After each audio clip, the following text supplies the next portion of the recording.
ప్రభువునందు ప్రియాతి ప్రియులైన మీకందరికీ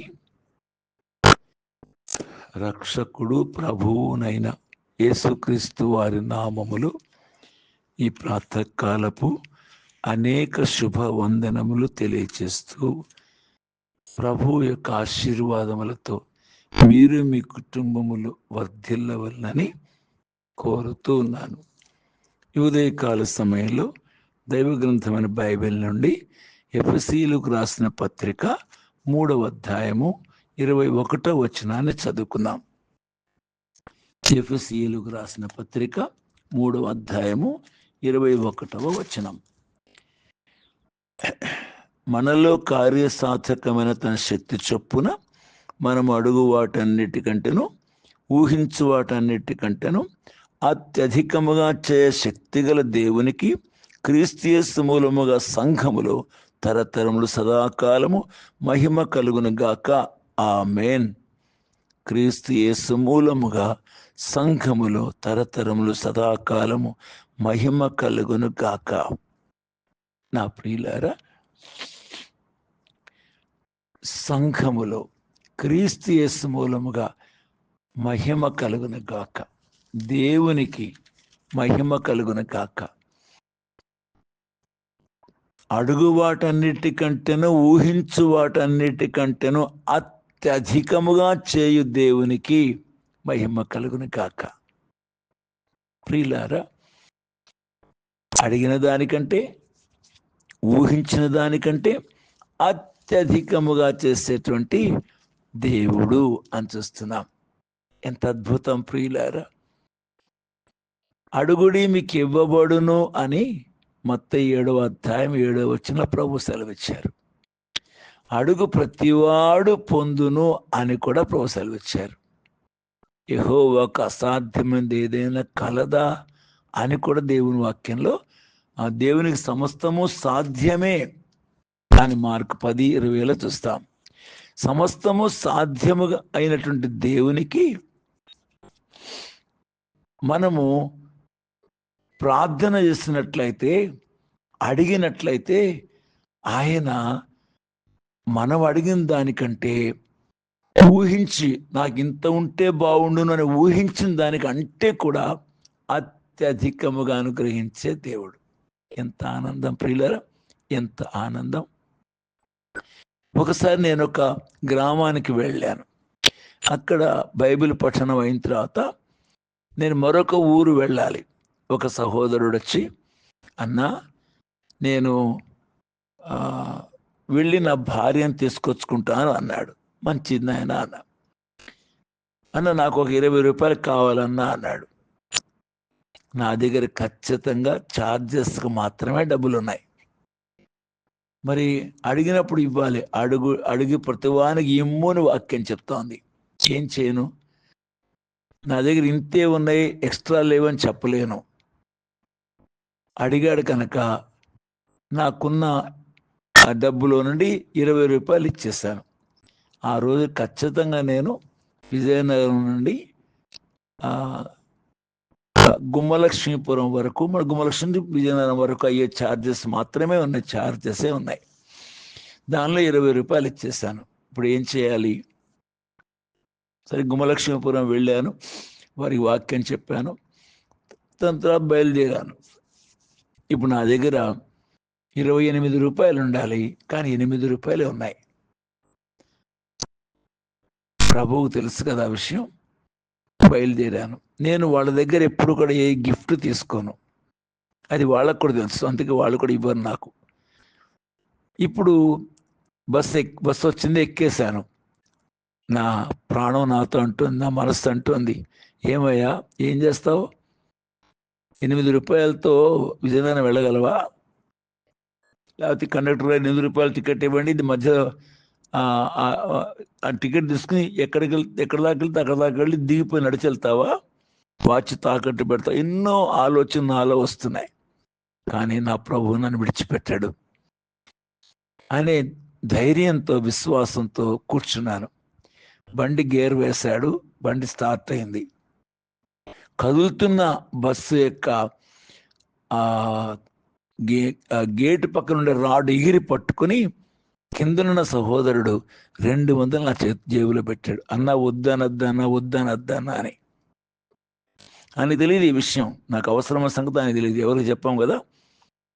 కనుక నాకు కావాల్సిందంతా 20 రూపాయలు. దేవుడు ఎంత ఇచ్చారు? 200 ఇచ్చారు. అలాగే నేను మరొకసారి కూడా నర్సాపురం సేవకుల కూడికి వెళ్ళాను.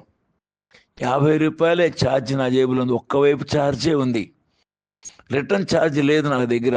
కానీ నీ సేవకుల కూడికలకు వెళ్ళాలని వెళ్ళాను. మరి తిరిగి వచ్చేది ఎట్లా రావాలో తెలియదు నాకు, కానీ వచ్చేస్తున్నా. నా సూట్ కేసు తీసుకొని బస్ స్టాండ్ వైపు నడిచొస్తున్నా. చెమటలు పడుతున్నాయి నాకు. ఇప్పుడు ఏం చేయాలి? రిటర్న్ ఛార్జ్ లేదు. ఎవరిని అడగకూడదు కదా, అడగకూడదు, ఆశించకూడదు, వ్యర్థం చేయకూడదు. ఇది 3 ప్రిన్సిపల్స్.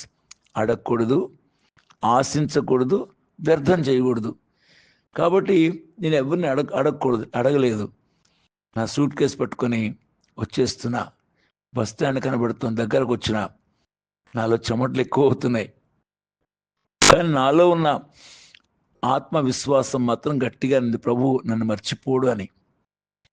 ఇంకా దగ్గరకు వచ్చే సమయంలో ఒక సహోదరు పరిగెత్తుకుంటూ వచ్చి స్టీవెన్ అన్నా అని పరిగెత్తుకొని వచ్చి, అతను వస్తే భయం, కానీ వచ్చి రాగానే నా జేబులో 100 రూపాయలు పెట్టి, ఎవరో నీకు ఇమ్మన్నారు, నీకోసం వెతికంత కనపడలేదు, పరిగెత్తుకొని వచ్చానని చెప్పి వెంటనే వెళ్ళిపోయాడు. నాకు 50 రూపాయలు కావాలి, దేవుడు నాకు 100 రూపాయలు ఇచ్చాడు. ఇవి కేవలం చిన్న ఉదాహరణలే. ఇంతకంటే అధికంగా వేలల్లో లక్షల్లో కూడా ఇచ్చిన సమయాలు ఉన్నాయి. అడిగిన దానికంటే, ఊహించిన దానికంటే అత్యధికంగా చేసే గొప్ప దేవుడు యేసుక్రీస్తు వారు. అందుకే 4వ అధ్యాయము 19వ వచ్చిన ఎఫెసీ పత్రికలో, ఇదే ఎఫెసీ పత్రిక 4వ అధ్యాయం 19వ వచనంలో మరియు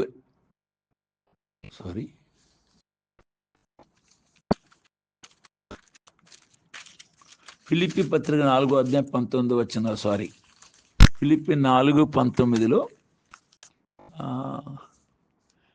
నేను ఏంటిది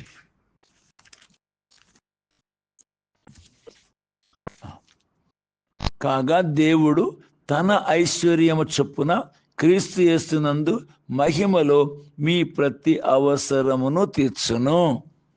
క్రీస్తు యేసులో మీ ప్రతి అవసరము తన ఐశ్వర్యం చొప్పున తీర్చును.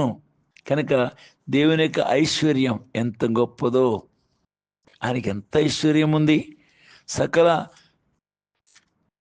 సర్వలోకము ఆయనదే కదా. ఆయన తన ఐశ్వర్యము నుండి నీ అవసరాలు తీర్చేవానిగా ఉంటాడు అని దైవవాక్యం స్పష్టంగా చెప్తోంది.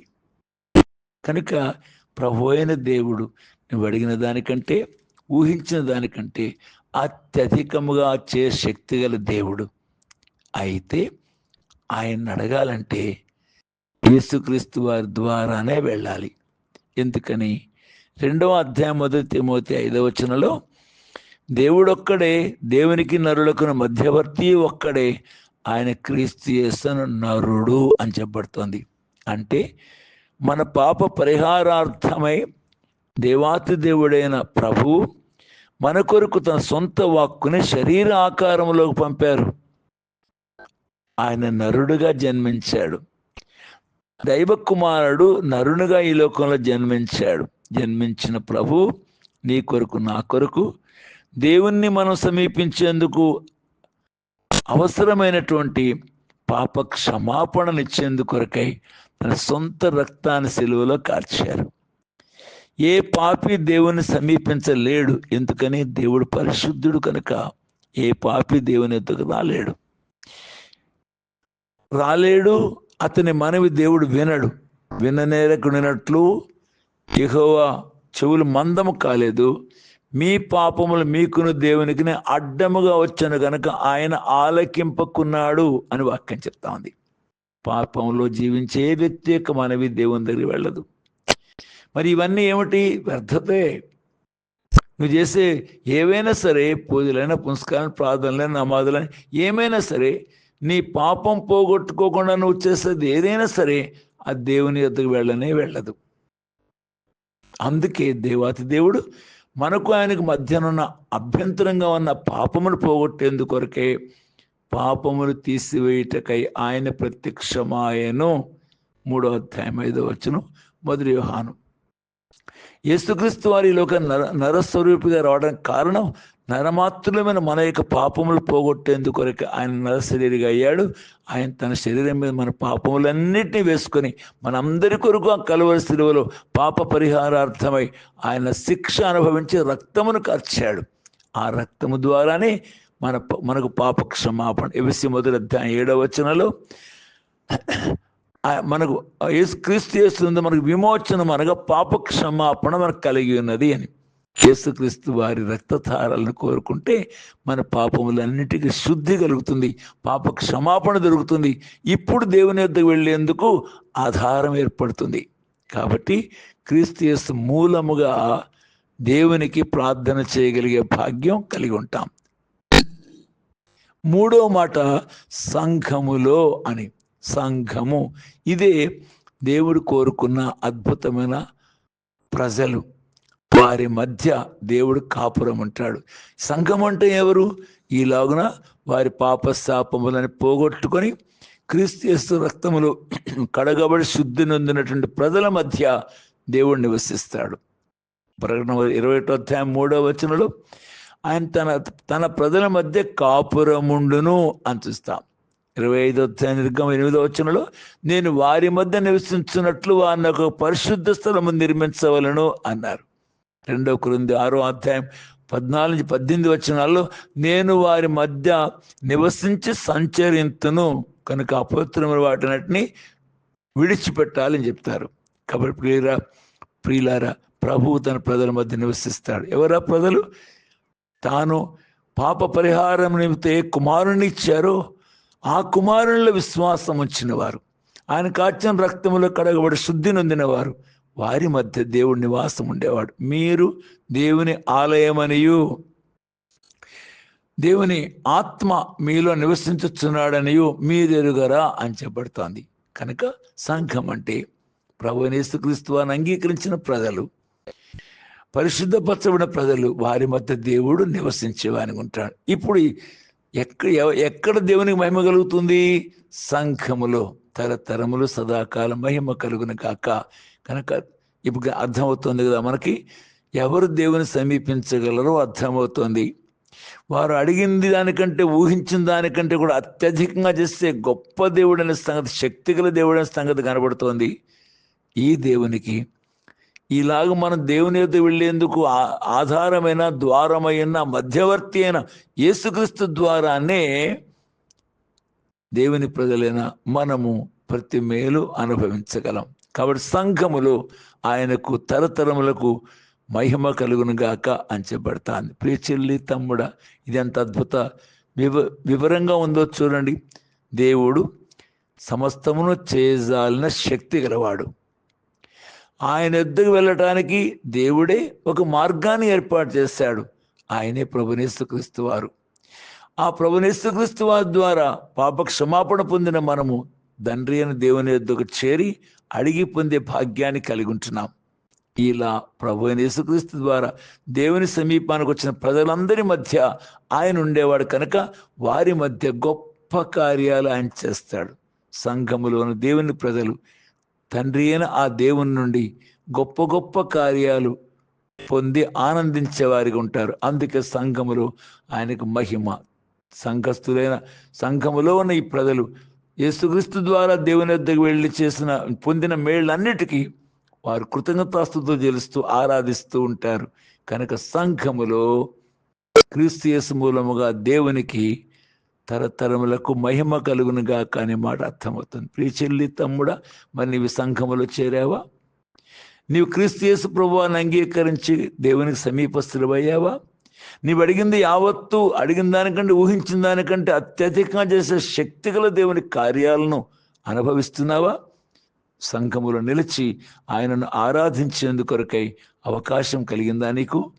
అలా కలిగి లేకపోతే ఈనాడైనా ఆ ప్రభువైన యేసుక్రీస్తు ద్వారా పాప క్షమాపణ పొంది దేవదేవునికి సమీపస్తుడవై నీకు అవసరాలన్నిటికీ, నీకు కావాల్సిన అన్నిటికంటే అడిగి అన్నిటికంటే అధికంగా పొంది దేవుని ప్రజల మధ్య చేరి ఆయన ఆరాధించు, స్తుతించు, హెచ్చించి పూజించము. ఇది ఉదయకాలంలో మనకి అద్భుతమైన అవకాశం. అందుకే ప్రియ చెల్లి, తమ్ముడ, దూరం కావద్దు.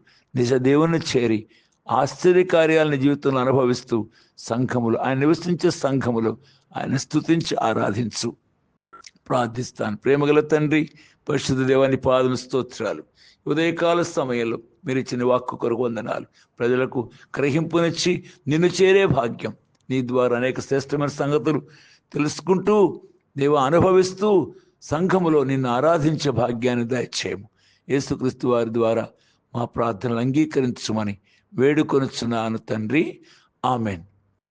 ప్రభు అయిన యేసుక్రీస్తు వారి కృపా సన్నిధితో మీరు దీవించబడుదురు గాక. ఆమెన్. ఆమెన్.